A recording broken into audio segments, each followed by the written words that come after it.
Hi, I'm Rick Kaler. Thanks for joining me. A relatively radical bill moving through Congress will most likely eliminate passing on to heirs the benefits of tax-deferred and tax-free IRAs. Why haven't you heard anything about this money grab? Maybe it's because the bill has so much bipartisan support instead of political drama that the media is not paying attention. The Setting Every Community Up for Retirement Enhancement, which is deemed the SECURE Act, would reform various aspects of U.S. retirement laws. And this was approved by the House of Representatives almost unanimously, 417 to 3. The bill contains 29 new provisions, and despite its name, the SECURE Act, many are anything but retirement enhancements. They will, however, enhance tax revenues flowing to the U.S. Treasury. Among the revenue enhancements are changes to the rules regarding distributions from inherited IRAs. Currently, the required withdrawals can be spread out over the life expectancy of the heir or the beneficiary, which, of course, could extend for decades, one of the big benefits of an IRA.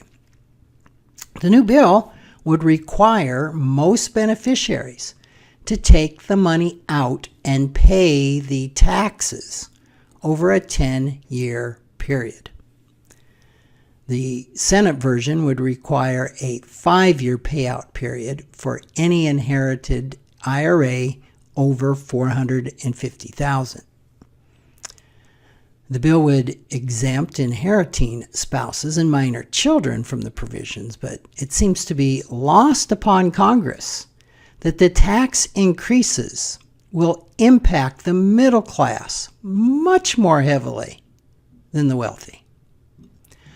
Another alarming part of the bill, included in response to heavy lobbying from the insurance industry, creates a safe harbor for annuities inside 401k plans. Yeah, you heard that correctly. Companies choosing to offer annuities would be shielded from liability no matter how terrible an investment the annuity products may be. This provision has great potential for financial harm, again, mostly to the middle class. The bill will also require all defined contribution plans, including 401ks, to estimate how much income would be generated by each participant's current account value. How that estimate would be calculated isn't specified. Questions about how to predict returns and whether accurate estimates are even possible could keep experts debating for years. Now, it's not all bad. The SECURE Act does have some small positive provisions. Those who work past age 70 could continue making IRA contributions while they're earning an income. Currently, you can't contribute after age 70.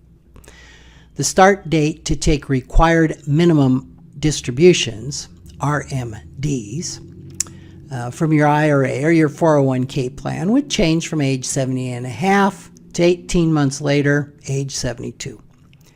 The Senate version would put that at age 75. The bill would also expand the ability of small businesses to reduce costs by joining together to create 401k plans.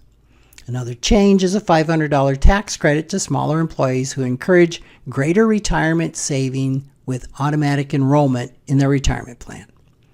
The contribution amount that workers could have automatically deducted from their paychecks would also increase from 10% to 15%.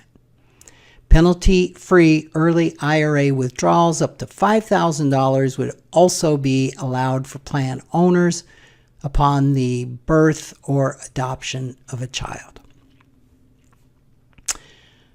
Well, the good news in the SECURE Act is sparse at best.